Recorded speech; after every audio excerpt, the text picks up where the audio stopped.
एक सर एक एक पॉइंट और था, साइकोलॉजिकल कह लो इसको या किसी भी ढंग से कह लो आप इसको। आपके पास जो भी स्टॉक्स हैं, जैसे जितने भी रखे होते हैं कहीं भी, आपके पास किसी का पोर्टफोलियो पड़ा है, मान लेते हैं उसमें 40 स्टॉक हैं या 60 स्टॉक हैं, और उसने लास्ट ईयर ही ले लिया था या पीछे लिया हुआ है कहीं, और वो स्टॉक उसके 3 टाइम 4 टाइम 300 टका 400 टका तो हो ही गए हैं स्टॉक सारे। उस आदमी को सर यहाँ पर क्या करना चाहिए? उसको उसको रखे रहने देना चाहिए, स्टॉक चेंज कर लेने चाहिए, वेट करना चाहिए करेक्शन का सारा माल काटने के बाद? तो अगर आप होते उसकी जगह या आप हैं उसकी जगह तो वही तो मैं उसकी जगह पे हूँ, तो मैं क्या करता हूँ, सी in theory it is possible that you will get a lot of ideas in theory, but in practice huge value creation opportunities are very few in life. There is only one Google, there is only one Apple, there is only one Divis, or there is only one Reliance, right? These kind of companies do not come very often. Ji So if you think you have found one wherein you are convinced कि ये बड़ी लंबी race का घोड़ा है, तब तो आपको भाव देख के विचलित नहीं होना चाहिए। क्योंकि आप इमेजिन करो, अगर राकेश झुनझुनवाला टाइटन के भाव देख के विचलित हो जाते तो कितनी बार टाइटन आधा आधा हो गया, 1/4 हो गया पीक प्राइस से। डिमोनेटाइजेशन के टाइम वो 1200 का भाव 300 हो गया था, तब तो उन्होंने सारे बेच देने चाहिए थे, या वो 300 वाला 1200 हुआ तब भी वो सारे बेच देने चाहिए थे कि चलो 4 गुना हो गया। तो ये भाव से तो हम नहीं जज कर सकते कोई चीज को कि वे। सेकंड, डेफिनेटली आपको कंपनी को मॉनिटर करना आना चाहिए।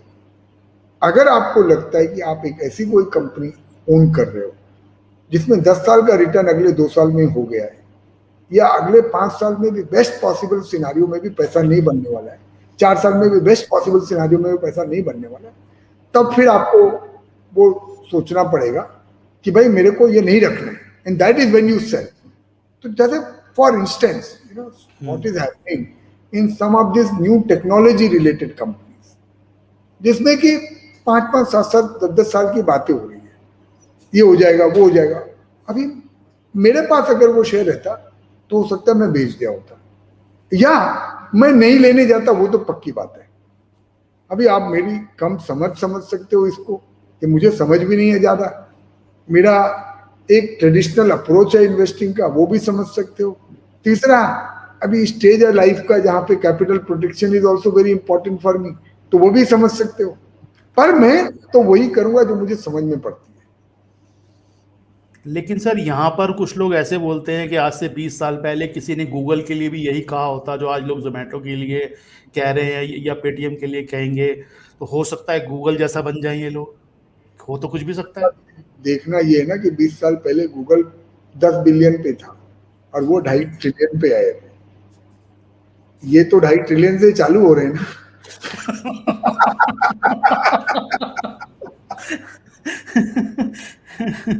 ठीक है, यहाँ तो अब ये लोग समझ जाएंगे। वी डोंट नो कि कौन सा स्टेज पे मार्केट है। सी ईच, मैं क्या बोला सुनील भाई साहब, ये बुफे है, आपको अपनी सेहत के हिसाब से, आपको अपनी पेट की समझ के हिसाब से, आपको अपनी चॉइस के हिसाब से अंदर खाना है। जो पचता है वो खाओ, जो पचता है जो स्वाद आता है वो खाओ, जो खा रहे हो जो नहीं खाना चाहिए उसका रिस्क समझ के खाओ। हाँ, डायबिटीज है, एक जलेबी खाली ठीक है, डायबिटीज है 15 जलेबी मत खाओ। तो अगर कोई रिस्की स्टॉक है आपको करना ही है तो 1% पोर्टफोलियो का लो, 2% पोर्टफोलियो का लो। ये नहीं कि बहुत कमाई हो जाएगी 100% पूरा डाल देता हूँ। बिल्कुल। जैसे हर बार बोलता हूँ सर, मैं पैसे के ऊपर ना नाम नहीं लिखा होता, ये रिलायंस से आया है, डीएलएफ से आया है या किससे यूनिटेक्स से आया है। पैसा पैसा होता है, आपको जहां पर कंफर्टेबल लगता है और जहां पर आपको इजी लगता है, अगर पैसा वहां से आता है तो आपको एडवेंचर करने की कोई जरूरत नहीं मेरे हिसाब से, अगर सीधे साधे तरीके से पैसा आपका बन रहा है तो। सर एक अभी आपने एयर इंडिया की बात करी और ये गवर्नमेंट डिसइन्वेस्टमेंट के बारे में काफी सारे प्लान्स लेके आई, आपने जैसे जिक्र किया, आपको क्या लगता है इस तरह की डिसइन्वेस्टमेंट हो पाएंगी? पहली बात। दूसरी बात, अगर हो जाती है तो मार्केट उसको किस तरह से लेगी? अच्छे से लेगी, बहुत अच्छे से लेगी, कैसे लेगी? तो 2 क्वेश्चन है सर, हो पाएगी क्या, क्योंकि इसमें बहुत सारी चीजें और है, इफ बट है इसके अंदर, और अगर हो गई तो उसको कैसे लेगी मार्केट? तो सर यही पे मेरा बुलिशनेस जो है ना, under really being convinced and bullish on India, which is where this perspective होना तो है ही है, होना है। कब और कितना इंतजार, वो वाली बात है। गवर्नमेंट फंस चुकी है, एक्चुअली करना ही पड़ेगा उसको अपना। और कभी, और दूसरा जो सरकार की खुद की जो अभी फाइनेंशियल पोजीशन है, जहां आप 7% फिस्कल डेफिसिट पे बैठे हुए हो ऑलरेडी, आपने इनकम टैक्स 2 साल पहले कम किया है, आपने बोला है कि हम स्टेबल टैक्स रिजीम की तरफ जा रहे हैं, तो अगर आपको सोशल वेलफेयर के ऊपर खर्चा करना है तो आपके पास पैसा आएगा कहाँ? पैसे कहाँ से आएंगे? तो आप इसको एक इंडिविजुअल के जैसे सोचो कि अगर मैं तकलीफ में हूं तो मैं एसेट बेचता हूं ना अपने। बिल्कुल, या मैं अपनी कमाई बढ़ाऊंगा या एसेट बेचूंगा। अभी कमाई बढ़ाने का तो एक लिमिटेड दायरा हो सकता है, तो मुझे लगता है ये होगा जरूर, और जब होगा ये देश के लिए बहुत अच्छा होगा। मैं आपको जो यूके में हुआ उसको ले जाता हूं। 1980 और 1990 के बीच में यूके में मैसिव स्केल प्राइवेटाइजेशन हुआ। तो 1980 में यूके की GDP was minus, it was growing minus. तो वो 10 साल में उन्होंने जो प्राइवेटाइजेशन किया, वो 10 साल में एवरेज उनकी 5% जीडीपी ग्रोथ रेट हुई। और कितनी जो कंपनियां आज डार्लिंग ऑफ वर्ल्ड है, चाहे वो ब्रिटिश पेट्रोलियम है, चाहे वो ब्रिटिश एयरवेज है, या ब्रिटिश टेलीकॉम है, they were all government companies which got transform through this privatization. हमारे देश में भी एग्जाम्पल है हिंदुस्तान जिंक का। बिल्कुल है सर। हमारे देश में भी फ्यू एग्जाम्पल्स जहां पे रियल वो डिसइन्वेस्टमेंट हुआ था। तो जब डिसइन्वेस्टमेंट होएगा तो there are massive opportunities for productivity improvement and value creation. और मुझे लगता है omen is very good, government is very determined, they are in majority. तो अगर होना है तो अभी होना है, अगले 2 साल भी नहीं हुआ, then even an optimist like me will lose hope. Okay, तो सर यूएस के बारे में कोई विचार है आपका? यूएस में जिस तरह से इतना सारा पैसा पिछले साल डाला गया, लगभग बहुत सारा पैसा, और अभी भी वो कुछ मतलब डिसाइड नहीं कर पा रहे हैं इंटरेस्ट रेट को बढ़ाना है नहीं बढ़ाना। तो पहली बात ये कि इंटरेस्ट रेट वहां ऊपर जा पाएंगे या नहीं जा पाएंगे। दूसरी बात, यूएस को लेकर के ऐसा रिस्क तो नहीं है, क्योंकि मेरी जिन भी लोगों से बात होती है उन लोगों के मन में कहीं ना कहीं ये प्रॉब्लम है, चाहे वो इंडिया को लेकर के इतना ज्यादा ना डर रहे हो, लेकिन उनको डर यूएस को लेकर के बहुत ज्यादा है कि अगर यूएस में कोई प्रॉब्लम आई तो हमारा इंडिया कहाँ बचेगा, क्योंकि वो तो सब जुड़े हुए हैं ना हम लोग। तो यूएस को लेकर कोई रिस्क वाली चीज आपको लग रही है वहां से, जिस तरह से इतना सारा पैसा हुआ है वहां पर, और कल को इंटरेस्ट रेट ऊपर जाते हैं या फिर वहां पे टेपर वगैरह कुछ होता है, या हो पाएगा या नहीं हो पाएगा, तो उसमें कोई रिस्क लग रहा है सर हमको? अगेन ये बड़े मैक्रो सवाल से हैं, मेरी जो समझ है उसका मैं आपको बोलता हूँ। मुझे लगता है कि ये इन्फ्लेशन डेफिनेटली दुनिया में बढ़ेगा, मतलब जो इन्फ्लेशन है उससे तो डेफिनेटली बढ़ेगा। अभी फेड का ये मानना है कि ये इन्फ्लेशन ट्रांजिटरी होगा। यू नो, जो पेसिमिस्ट लोग हैं वो ये मानते हैं ट्रांजिटरी नहीं, बहुत ज्यादा दिन चलेगा। तो हमको वो डेटा को देखते रहना है और वो फोरकास्ट को देखते रहना है, क्योंकि मार्केट तो उसी के ऊपर बिलीव करके रिएक्ट करेगा। बिल्कुल, टेपरिंग होना तो वही है सुनील जी, और जो चालू भी हो रहा है वो होना तो वही, उसमें डाउट नहीं है। तो US in a way remains a risk, there is no doubt about it, कि वहां पे 11 साल की बुल मार्केट चली है, 10-11 साल हो गया बुल मार्केट को, और वहां पे कई कई जगह पे ऑब्सीन वैल्यूएशन हो गए। जैसे आप वो मैं देख रहा था गेम फर्स्ट करके जो कंपनी है, अभी वहां पूरे रिटेल इन्वेस्टर आके 20-20 बिलियन 40-40 बिलियन का मार्केट कैप बना रहे हैं, मतलब वीडियो गेमिंग कंपनीज का, इस टाइप की कंपनीज का। तो ये जब करेक्शन होगा तो बहुत गंदा होगा, ये तो पक्का हमको पता है। Now the question is again, ये कभी तो होगा जरूर, पर मैं उसके लिए आज क्या करूं? आज मैं बैठ जाऊं या मैं इंतजार करूं करेक्शन होगा तब लूंगा? और या तो अगर आप वैसा इंतजार करते तो हो सकता है पूरा बुल मार्केट ये आपका मिस हो जाता, क्योंकि ये रिस्क आज जो है उतनी 1 साल पहले भी थी या उससे थोड़ी कम थी। बिल्कुल बिल्कुल सही बात है। तो ये रिस्क डेफिनेटली है। आपको अपना पोर्टफोलियो कंस्ट्रक्ट करते समय ये देखना है कि कौन से सेक्टर या कौन सी कंपनियां बहुत ज्यादा इसकी वजह से इम्पैक्ट हो सकती है, तो आप उसको रैशनलाइज करके करो, और कुछ कंपनियों को बहुत बड़ा बेनिफिट भी होगा, क्योंकि पैसा एक जगह से दूसरी जगह जब शिफ्ट होगा, वो शिफ्ट होगा, पोर्टफोलियो वैसा पोजीशन करना पड़ेगा। बिल्कुल। अभी आपने चाइना की भी बात की थी सर, तो ये चाइना +1 वाली जो थ्योरी चल रही है, इसके अंदर हम देख रहे हैं इंडिया अभी इतना फायदा नहीं उठा पा रहा, और ज्यादातर जो कंपनियां हैं वो वियतनाम वगैरह इस साइड में जा रही हैं। तो आपको क्या लगता है इसका फायदा हमारे को आने वाले टाइम में इंडिया को मिल पाएगा, और हमारी स्टॉक मार्केट के इंडिया लिए इसका फायदा ऑलरेडी उठा रहा है सर। ये थोड़ा बहुत स्टार्ट किया है, चालू हुआ है, और ये जो सरकार की जो कपल्ड पॉलिसी है ना, it would not have come at a better time. जो आपने पीएलआई के थ्रू बोला है कि हमको 40,000 करोड़ रुपया पीएलआई का इंसेंटिव देना है, बिल्कुल वो 5% करीब होता है, तो इसके लिए 40 लाख करोड़ का टर्नओवर, 2 लाख करोड़ का इंसेंटिव देना है पूरा उनको पीएलआई का मिला के, और 2 लाख करोड़ का अगर इंसेंटिव देना है तो 40 लाख करोड़ का टर्नओवर करना पड़ेगा। बिल्कुल 40 लाख करोड़ का अगर टर्नओवर करना है तो कम से कम 10 से 15 लाख करोड़ का इन्वेस्टमेंट करना पड़ेगा, बराबर ना? ये तो नंबर है जो मैं आपको बता रहा हूँ सिंपलीफाई करके। तो ये चालू हुई है जर्नी, और ये पीएलआई गवर्नमेंट का Atmanirbhar Bharat, it would not have come at a more opportune time, maybe the government is also seeing. तो इंडिया में इन्वेस्टमेंट आएगी, वियतनाम में अपने हिस्से की जाएगी, और मे बी बांग्लादेश में अपने हिस्से की जाएगी, इंडिया में अपने हिस्से की जरूर आएगी। और ये जो चाइना +1 है ना सुनील जी, इसमें मेरा हाईएस्ट कन्विक्शन है, क्योंकि लोगों ने देख लिया आपको कितना भी सस्ता मिलता है, पर मैं 100% एक सोर्स के ऊपर डिपेंड नहीं कर सकता। बिल्कुल एक सोर्स, और उसके अलावा चाइना को लेकर के ना थोड़ा सा एक इरिटेंट वाला फैक्टर जो है ना, वो सब couple, I am just coming to that, वो इरिटेंट भी है कपल्ड विद दैट, तो मैं उसके ऊपर रिलाई नहीं कर सकता। तो लोग डाइवर्स, और प्लस चाइना की मुश्किलें भी बढ़ रही है ना, वहाँ पे पावर कॉस्ट भी बढ़ रही है, लेबर कॉस्ट भी बढ़ रही है, वहाँ पे भी सिर्फ पूरी जिंदगी भर वो हमारा आयरन और लेके स्टील बना रहे थे, अब ये कार्बन इमिशन आ गया, हर देश को कार्बन इमिशन को कंट्रोल करना है, तो अभी उन्होंने भी डिसाइड किया ना भाई हम आपका आयरन ओर लेके, मैं $100 कमाने के लिए क्यों स्टील बना के पूरी दुनिया का कार्बन मेरे यहाँ पे लेके आऊं।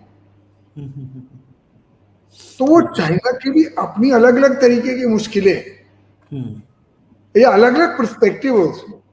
बिल्कुल बिल्कुल बिल्कुल। एक सर ये जो नई तरह की चीजें, क्रिप्टो करेंसी के बारे में कोई विचार है आपका? क्रिप्टो करेंसी या बिटकॉइन के बारे में कोई राय रखते हैं आप अपनी?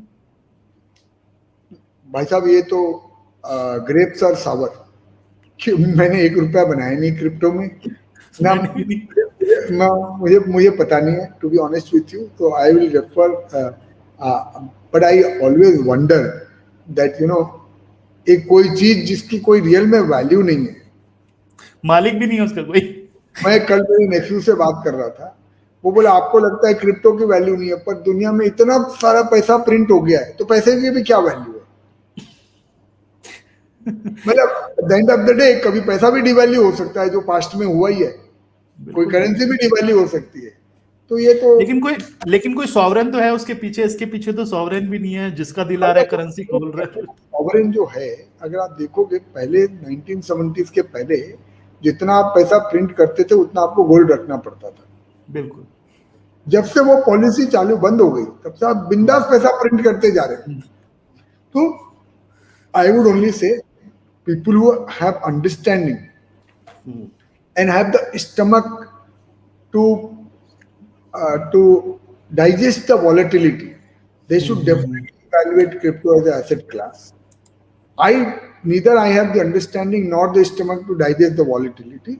That's why I refrain from it. Good.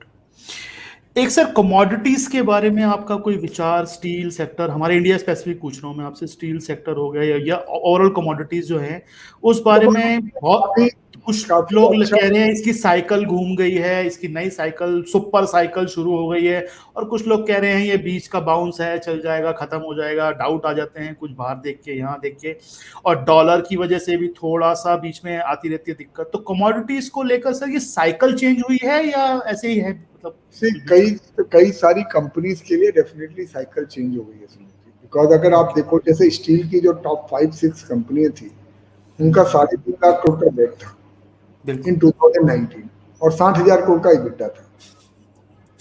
तो 5-6 टाइम डेट टू EBITDA था। इस बार होगा 1.5 लाख करोड़ का EBITDA और हो सकता है डेट 1.5 लाख करोड़ से कम हो जाए। तो सर कम ही होगा। कुछ लोगों का जीवन चेंज हो गया है, कंपनियां चेंज हो गई है, और ये भले ही वन टाइम प्रॉफिट था या जो भी था, अब पर अगर ये चेंज जो हो गया है तो, और मैंने कैपेसिटी अगर मेरे पास है तो ये तो बिल्डिंग है मेरी किराए पे लग गई है तो किराया तो आएगा ही ना। तो जो कैपेसिटी लगाई है थोड़ा कम पैसा कमाऊंगा या ज्यादा कमाऊंगा, तो पर मैं पैसा तो कमाऊंगा ही। और अनलाइकली है कि लोगों ने जो पास्ट में मिस्टेक करी थी वो अभी जाके मिस्टेक करेंगे, वेरी अनलाइकली। बहुत बड़ा डेट ले लेगा कोई। तो ये जो साइकिल है ये सुपर साइकिल है, ये मुझे नहीं पता। मुझे इतना पता है कि अभी भी ये सेक्टर में सिलेक्टिव इन्वेस्टमेंट करके पैसा कमाने का अपॉर्चुनिटी है। और एंट्री बैरियर भी है ना सर, स्टील प्लांट लगाना कौन सा इजी है आज की डेट में, नया प्लांट। अपन ने नटशेल में बोल दिया कि वो सेक्टर में अभी भी अपॉर्चुनिटी है। तो you have to view it from a perspective कि भाई कौन सी कंपनी में चूज करूं जिसको मैक्सिमम डिलीवरेजिंग का बेनिफिट मिला है, जो अभी भी सेंसिबल है, जिसके पास बैकवर्ड इंटीग्रेशन है, जिसके पास खुद के रिसोर्सेज है, और obviously because so much money is being made, यहीं पे रिस्क और वॉलेटिलिटी की बात है। तो अगर मेरा ध्यान है कि ये XYZ स्टील कंपनी मुझे लेनी है और लेट से कल चाइना में घबराहट हो गई और वो कंपनी का भाव 40% बढ़ गया, तो it's volatility, it's an opportunity for me. और ऑयल के बारे में कोई विचार? ऑयल जैसे अभी 82 के आसपास पहुंच गया है। एक्चुअली भी प्रेइंग कि वॉलेटिलिटी होए तो मेरे को नियर एंट्री पॉइंट मिलेगा। ये आप समझते हैं ना सर, बहुत सारे लोग नहीं समझते इस चीज को। हाँ। तो ऑयल के बारे में सर कोई विचार? ऑयल जैसे अभी 82 पहुंच गया है, तो और जाने का, इसका कुछ ऊपर जाने का है, या मतलब यही कैप हो जाएगा, या फ्यूचर ऑयल का फ्यूचर? सप्लाई डिसरप्शन बहुत ज्यादा है, शॉर्ट टर्म में कहीं पे भी जा सकता है ऑयल, वी डोंट नो। किसी ने ये भी नहीं सोचा होगा कि 82 हो जाएगा, बिल्कुल। पर मीडियम टर्म ऑयल में तेजी नहीं लगता है, बिकॉज ये जो कार्बन इमिशन जो है ना, this is a real thing, and the way we are going into hydrogen, the way we are going into electric vehicle, those are realities of future. And the pace at which modern science is progressing now, and the money which is being thrown at some of these sectors in terms of R&D, I think these things will happen sooner than what we are expecting. So medium term, which is, let's say, if I take a 5-year view on oil, I'm not bullish, I'm bearish. Thank you sir. अब कुछ sectors की बात कर लेते हैं। आप stock का नाम अगर लेना which is again a great thing for India. मतलब मीडियम टर्म ऑयल का नीचे जाना is a great thing for India. बिल्कुल बिल्कुल बिल्कुल। तो सर कुछ सेक्टर्स की बात कर लेते हैं। आप स्टॉक का नाम अगर चाहें लेना तो ठीक है, नहीं लेना चाहें तो कोई बात नहीं। सर एक सबसे पहले इंफ्रास्ट्रक्चर सेक्टर या कैपिटल गुड्स में लोग इंतजार कर रहे हैं कितने सालों से, कैपेक्स कैपेक्स कैपेक्स कैपेक्स सुनते हुए। तो आपको लग रहा है कहीं पर कैपिटल गुड्स सेक्टर की कुछ चेंज हो सकता है आने वाले टाइम? चालू हो गया है। आप इंडिविजुअल कंपनीज को देखो ना, जिन्होंने डिलीजेंट की है वो क्या बात कर रहे हैं। हाँ कैपेक्स करेंगे। चाहे वो जिंदल स्टील एंड पावर हो, चाहे वो टाटा स्टील हो, चाहे वो JSW स्टील हो, जिन्होंने भी पैसा कमाया है, जिन्होंने भी डिलीवरेजिंग किया है, वो बात कर रहे हैं। तो आपको दिख रहा है सामने। और आप कैपिटल गुड्स कंपनीज का आप जाके ऑर्डर बुक देखो तो LMW ऑर्डर बुक जो 1300 करोड़ हो गया था कोविड टाइम में, अभी 3000 करोड़ है। तो जो कैपेक्स का पहले तो आपको ऑर्डर, ये कोई सीक्रेट थोड़ी है तो एक दिन में बाद जाके पता चलेगा, ये तो रोज हमको दिखता है।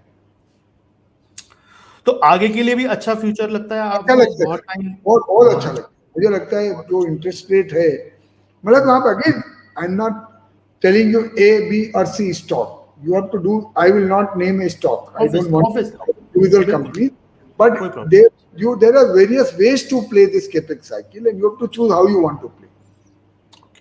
Where I for one, let's say I am playing it through public sector banks, this capex cycle, मुझे लगता है कि 7 ही बैंक रह गए जो 1000 करोड़ से ज्यादा का चेक लिख सकते हैं फॉर केपेक्स।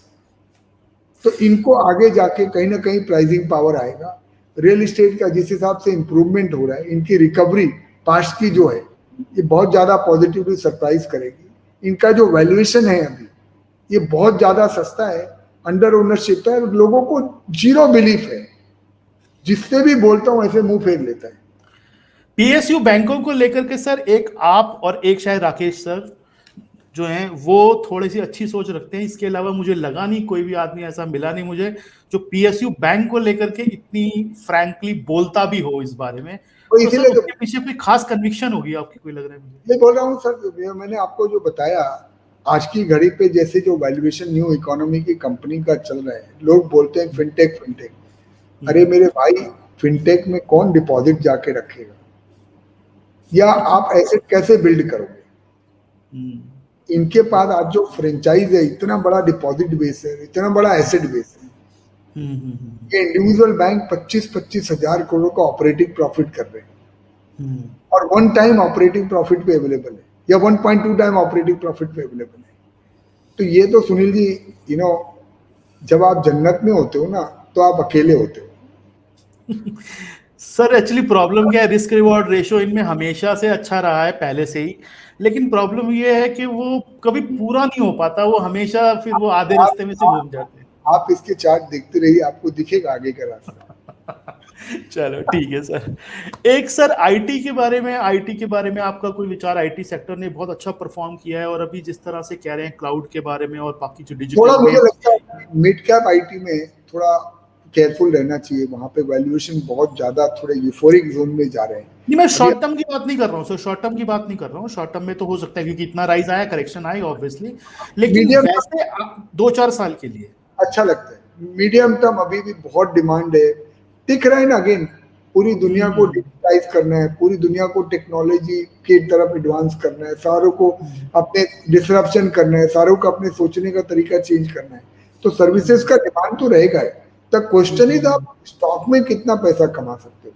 तो मैं ना आजकल बच्चों को मेरे मेंटोर बनाता हूँ। तो मैंने एक 19 साल के लड़के को मेरा मेंटोर बनाया है। वो मेरे को बता रहा है कि सर आप अगर किसी को बोलोगे रियल लाइफ में तो आपको दिखेगा कि आईटी में बहुत बड़ी डिमांड आ गई आईटी प्रोफेशनल की। हर आदमी को सीटीओ चाहिए, तो सब जगह सैलरी 20-20, 25-25, 30-30% बढ़ गई है। अब अभी इसका रियल इम्पैक्ट आईटी सर्विसेज के ऊपर कितना आएगा, कितना वो लोग पास ऑन कर पाएंगे, कितना उनको अब्जॉर्ब करना पड़ेगा, मुझे नहीं पता है। But this is one point as an IT investor you should keep in mind, the salary bill.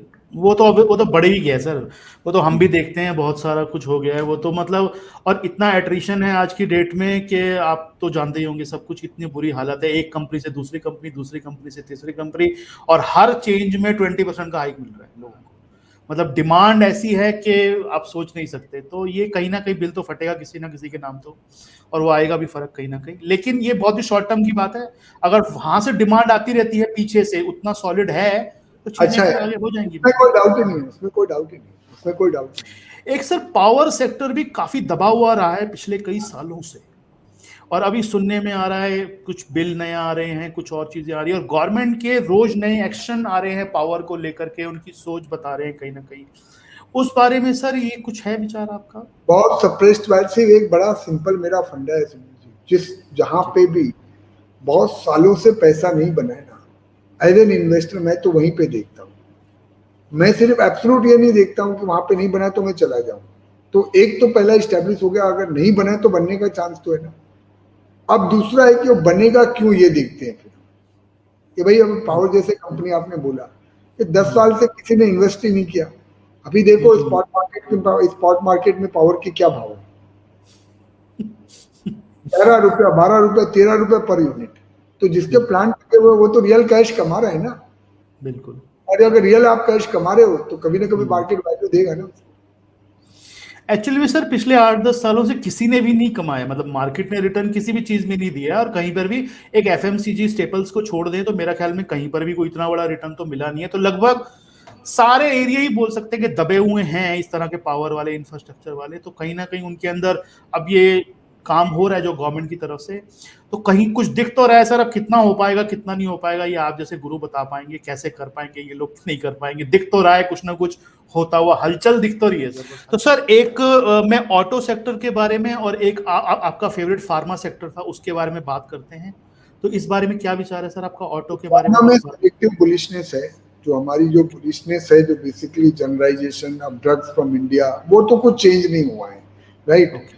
सिर्फ टेम्परेरी शॉर्ट टर्म में प्रॉब्लम हुई है बिकॉज यूएस एफडीए को इंस्पेक्शन करने नहीं जा रहा है, किसी को ड्रग की अप्रूवल नहीं मिल रही है, तो जो एग्जिस्टिंग ड्रग है वहाँ पे कंपटीशन बहुत है, और कोविड की वजह से जो दूसरी तरह की जो सर्जरीज होती थी वहाँ पे डिमांड डेफिनेटली कम है, एक्सीडेंट्स कम हो रहे हैं. इन दैट सेंस तो it's a dynamic change which is happen in the world. तो इसीलिए डेफिनेटली सेक्टर में थोड़ा अंडर परफॉर्मेंस रहा है, पर selectively I am still very positive because fundamental जो स्टोरी है वो चेंज नहीं हुई है, but it is selective.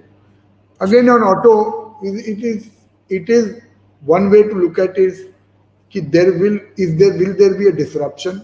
According to me, there will 100% be disruption. But will electric vehicle is a real thing.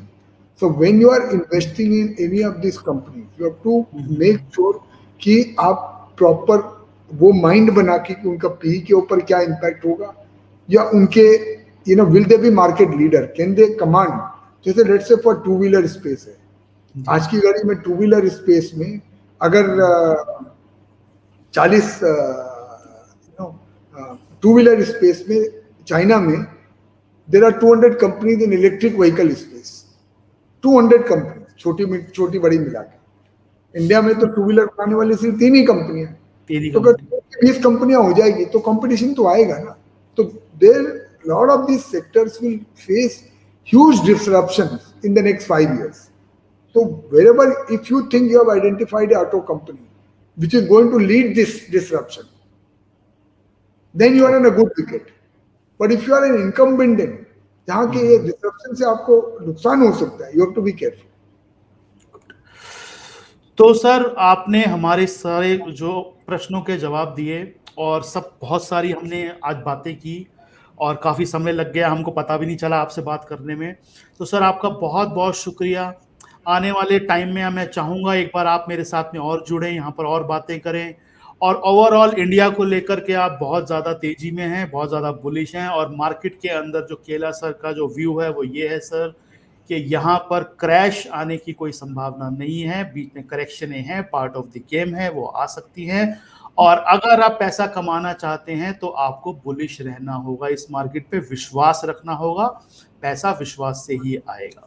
मैंने ठीक कहा सर? बिल्कुल आपके. Thank you so much Sunil ji, बड़ा बहुत बहुत बहुत शुक्रिया सर, बहुत बहुत शुक्रिया आपका आए. आपने डिस्क्लेमर जरूर लगा दीजिएगा. बिल्कुल डिस्क्लेमर, बिल्कुल. बहुत बहुत शुक्रिया सर, बहुत बहुत शुक्रिया. Thank you sir, thank you.